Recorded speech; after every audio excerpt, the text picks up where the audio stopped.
And for those who don't know, I'm a writer and I write books.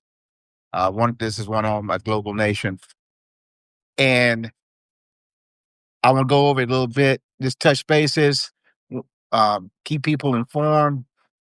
Hopefully, as you follow along, if you got any commentary, got any comments, please do. Please like, share, follow. But in the book, the basis of the book, um, we're talking about a global nation.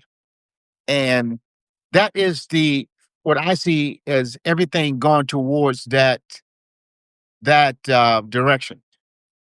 Um, and we've been pushed that way. And is to to be truthful and to be blunt, there's no way out of it.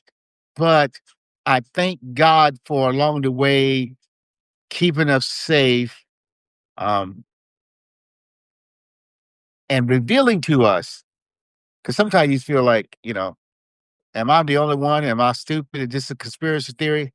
It's a conspiracy, but it's not a theory when you see what Donald Trump and his administration have outlined with USAID and other um, programs. So hopefully you've been red pilled enough to open up your eyes, but it's beyond the red and the blue pill when you really need to get down. And the best thing for it is the word of God.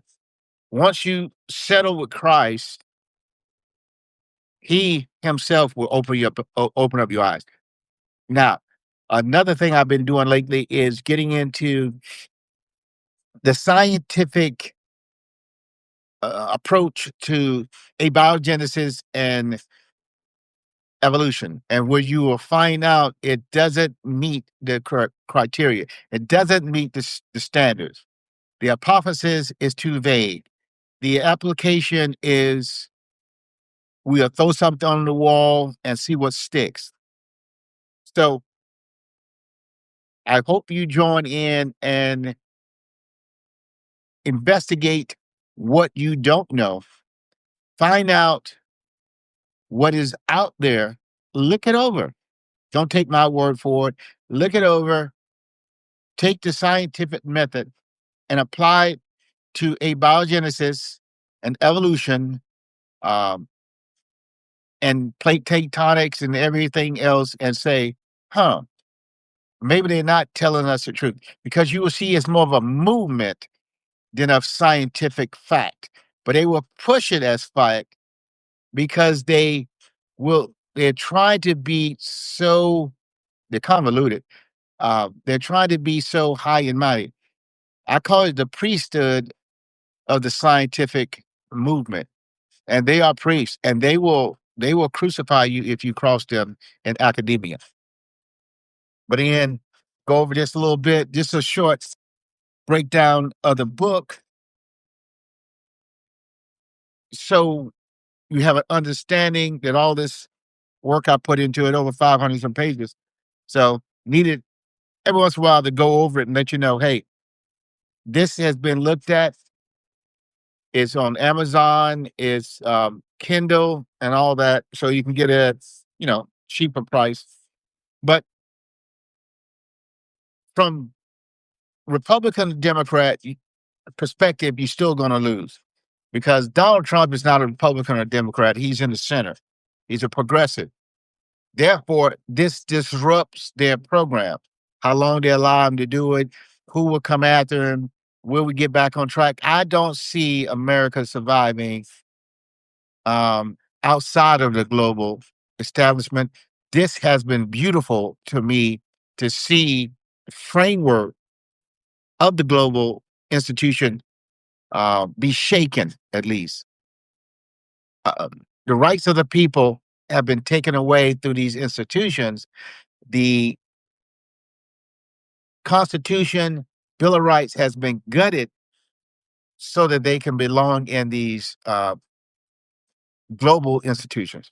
I'm writing at this point a little note, a little essay on the globalists, the power elite, and the Luciferian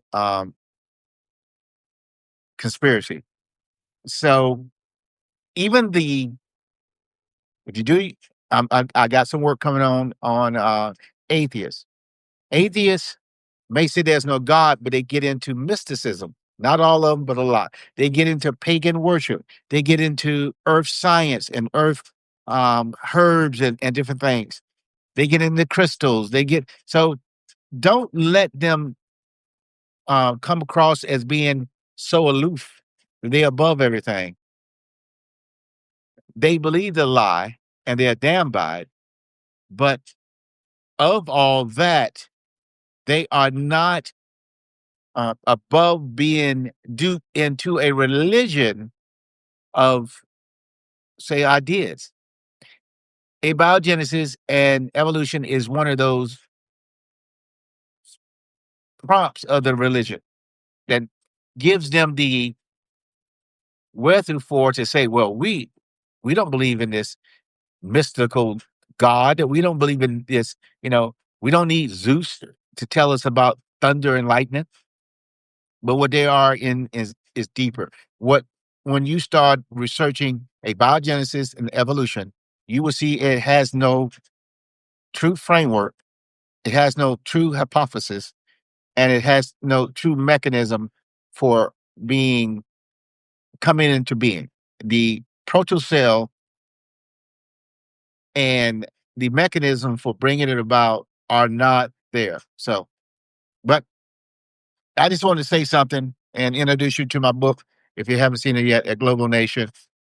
I say it's over 500 pages. Once I get settled in different places, I go over it a little bit. I go into it a little more, but it is an outline of what has been and what is going to be. I talk about because of Pontius Pilate. What is truth? Uh, what is the Christian worldview? And going over the evidence of the absence of evidence is not the evidence of absence. Carl Sagan. So they will say, prove us um, your God, Jesus Christ, by using the scientific method. No, we're mine is faith and fellowship. God is beyond physical form. But what I'm asking you to do within your own criteria, you say you believe in science. Therefore, take science on science. Take abiogenesis, the hypothesis, and evolution, the theory, and dissect it by the scientific method. My religion had nothing to do with your proofs. My religion has nothing to do with your faith. My religion has nothing to do with what you are supposed to bring forth by your own admission. If not, just admit you have faith in biogenesis or you have faith in evolution, but you have no proof. But right now they're sitting pretty and high and mighty. That is one of the challenges that I bring up. That is the point. That is the purpose of the exercise, is to bring people face to face with the lie, with the misunderstanding, with the highfalutin ideas that they think you're down here with your invisible sugar daddy in the sky, and we are up here because we don't believe in God. All right. One last thing, going over the book again is theories of conspiracy and the paranormal. We really get into a lot of things. Foundational understanding, the naturalistic observation drawbacks. Maybe that's something I can get into later, maybe even tonight. I try to come back and forth, try to keep some kind of dialogue with you so we can build some type of relationship around truth and the word. Go over the open conspiracy, my opinion, thesis, what I think. I wrote the theses out of what I think is going on. And so that, and I'm trying to be upfront and blunt in this book so that you'll see what I think about it. I talked about the silent weapons for quiet wars, which was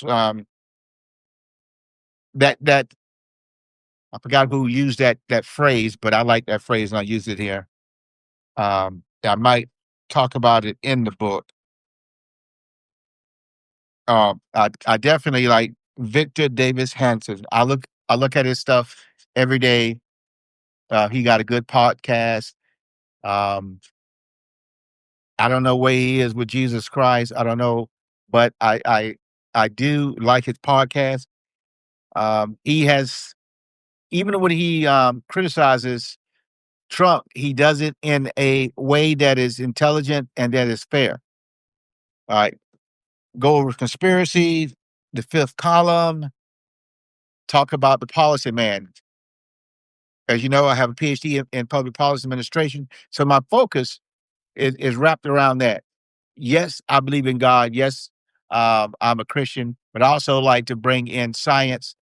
That was the purpose of getting educated, so I can speak and look through different lenses at the world and at the different problems that we face.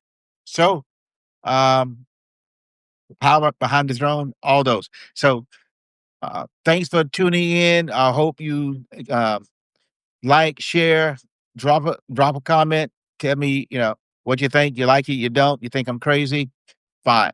But I appreciate you for all the support, and we're continuing to grow. And I hope we meet your needs and you have any wants out there. What you want me to research next? What you want me to bring out? Have any ideas that for the next essay or the next topic? We'd love to hear from you. Until then, God bless.